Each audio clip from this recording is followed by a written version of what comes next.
کیا آپ نے کبھی سوچا ہے کہ جب کسی ریاست یا شہر کے وجود کو ہی خطرہ لاحق ہو جائے تو کیا ہوتا ہے؟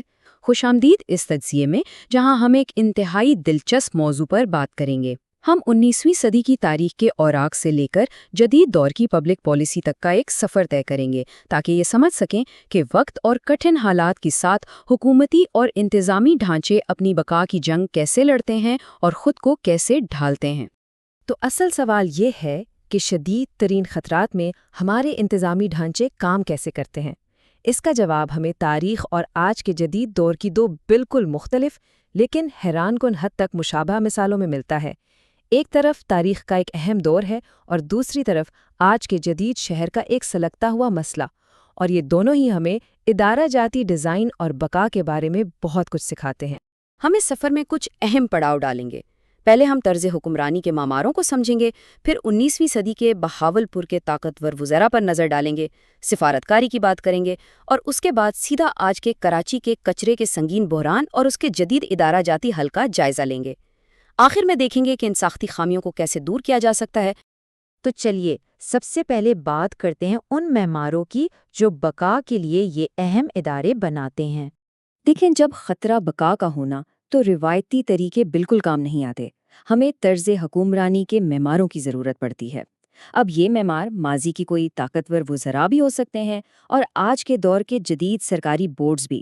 ان کا بنیادی اور واحد مقصد ایک ہی ہوتا ہے: ریاستوں اور شہروں کو تباہی سے نکال کر ان کی بقا کو یقینی بنانا۔ یہ کوئی عام انتظامی امور نہیں ہے، یہ بقا کو یقینی بنانے کی ایک کٹھن جدوجہد ہے۔ اس بات کو گہرائی سے سمجھنے کے لیے ذرا تاریخ کے اوراق پلٹتے ہیں اور چلتے ہیں 19ویں صدی کے بہاولپور کی طرف، جہاں ریاست کے طاقتور وزراء نے بالکل یہی کردار ادا کیا۔ یہ 1809 سے 1836 کا وہ دور تھا جب ریاست بہاولپور پر چاروں طرف سے بے پناہ دباؤ تھا۔ ایک طرف سکھ ایمپائر، دوسری طرف سندھ کے تالپور حکمران اور ساتھ ہی برطانوی ایسٹ انڈیا کمپنی۔ ایسے کٹھن حالات میں محض طاقت کے زور پر ریاست کا بچنا ناممکن تھا۔ تو انہوں نے کیا کیا؟ انہوں نے عسکری طرز حکمرانی کو چھوڑ کر عملی سفارتکاری اور انتظامی مضبوطی کا راستہ اپنایا۔ اور اس حیرت انگیز تبدیلی کے پیچھے جو لوگ تھے وہ کوئی عام مشیر نہیں تھے، یہ طاقتور وزراء تھے۔ ذرا تصور کریں، ایک ہی وقت میں یہ لوگ انتہائی پیچیدہ علاقائی سفارتکاری بھی کر رہے ہیں، ریاست کے اندرونی معاملات بھی سنبھال رہے ہیں، اور اہم فوجی امور کی نگرانی بھی انہی کے ذمے ہے۔ مطلب انہوں نے ریاست کی بنیادوں کو بکھرنے سے بچانے کا پورا بوجھ اپنے کندھوں پر اٹھایا ہوا تھا۔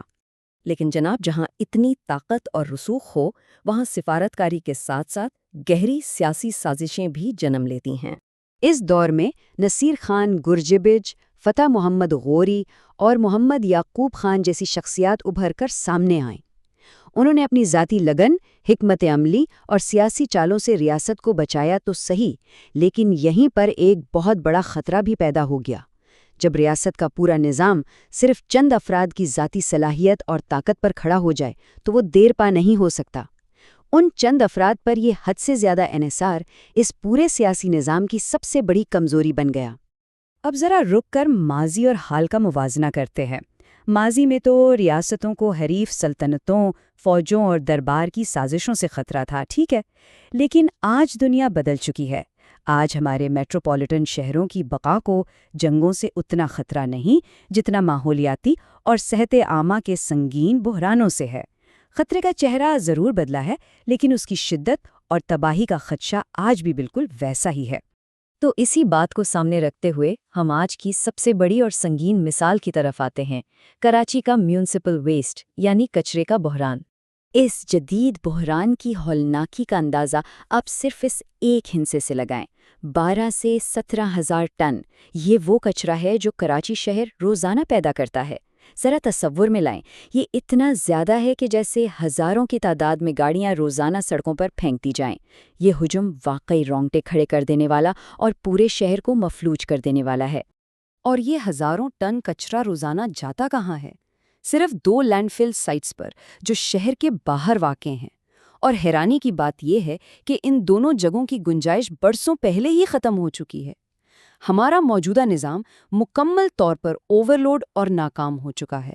ہم ایک ایسے فرسودہ ماڈل پر شہر کا بوجھ ڈال رہے ہیں جو اب لفظی طور پر مزید دباؤ برداشت کرنے کے قابل ہی نہیں رہا۔ آخر ہم اس نہج تک پہنچے کیسے؟ اس کی سب سے بڑی وجہ تھی بکھرا ہوا نظام۔ کئی دہائیوں تک KMC، TMCs، کینٹونمنٹ بورڈز اور ضلعی انتظامیہ کے دائرہ اختیار آپس میں بری طرح ٹکراتے رہے۔ جب سب کے پاس تھوڑا تھوڑا اختیار ہو تو اصل میں کوئی بھی مکمل طور پر نتائج کا جوابدہ نہیں ہوتا۔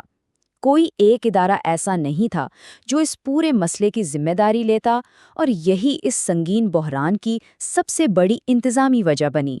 لیکن پھر اس بکھرے ہوئے نظام کو ٹھیک کرنے کے لیے ایک جدید ادارہ جاتی حل لایا گیا، جس نے ماضی کے فرسودہ طریقوں سے یکسر علیحدگی اختیار کی۔ یہ حل تھا Sindh solid waste management board. 2014 کے ایکٹ کے تحت بننے والے اس بورڈ کا مقصد کچرے کے انتظام کو مکمل طور پر مرکزی سطح پر لانا تھا۔ یہ ماضی کے بکھرے ہوئے نظام سے ایک بہت بڑی اور سنجیدہ ادارہ جاتی علیحدگی تھی۔ آج کا معمار کوئی ایک تنہا وزیر نہیں ہے، بلکہ ایک باقاعدہ قانونی ادارہ ہے، کیونکہ جب پرانا نظام ناکام ہو جائے تو بقا کا راستہ ایسے ہی نئے اسٹرکچر سے نکلتا ہے۔ اور اس نئے ادارے کی ضرورت اس لیے بھی زیادہ ہے کیونکہ ہمارا پرانا طریقہ، جسے ہم لینئر ڈسپوزل ماڈل کہتے ہیں، جس میں بس کچرا اٹھایا اور پھینک دیا، یہ اب مکمل طور پر ناکام ہو چکا ہے۔ مستقبل کی شہری بقا اور پائیداری کا واحد منطقی راستہ اب سرکولر اکانومی ہے، جہاں کچرے کو ضائع کرنے کے بجائے دوبارہ کارآمد بنایا جاتا ہے۔ ہمیں اسی اسٹریٹجک تبدیلی کی طرف ہر حال میں جانا ہوگا۔ تو اس سارے سفر سے، چاہے وہ 19ویں صدی کا ہو یا آج کے جدید شہر کا، ہم نے ساختی خامیوں کے بارے میں کیا اہم اسباق سیکھے ہیں؟ اگر ہم دونوں ماڈلز کو آمنے سامنے رکھیں تو بات بالکل صاف ہو جاتی ہے۔ 19ویں صدی کے بہاولپور کا ماڈل چند افراد کی طاقت اور ان کی اندرونی رکاوٹوں کی وجہ سے کمزور پڑا، اور جدید دور کا کراچی ماڈل کچرا ٹھکانے لگانے کے ایک ہی اوورلوڈ نظام پر حد سے زیادہ انحصار کی وجہ سے ناکام ہوا۔ دونوں مثالیں ہمیں ایک ہی بات بتاتی ہیں: بقا کا راز جمود میں نہیں ہے۔ جب تک نظام کی ساختی خامیوں کو مسلسل ٹھیک نہ کیا جائے، نظام آخرکار گر جاتا ہے۔ تو آخر میں یہ سارا تجزیہ ہمیں ایک انتہائی اہم موڑ پر لا کھڑا کرتا ہے۔ کیا یہ جدید دور کے منظم قانونی بورڈز باقی اپنی ساختی خامیوں پر ان تاریخی وزیرہ کے مقابلے میں زیادہ بہتر طریقے سے قابو پا سکتے ہیں؟ کیا ہم نے واقعی ماضی کی غلطیوں سے کچھ سیکھا ہے؟ یہ وہ سوال ہے جو گورننس اور اداروں کے مستقبل کو طے کرے گا، اور یقیناً ہمیں بہت کچھ سوچنے پر مجبور کرتا ہے۔ ہمارے آج کے اس تجزیے میں شامل ہونے کا بہت شکریہ۔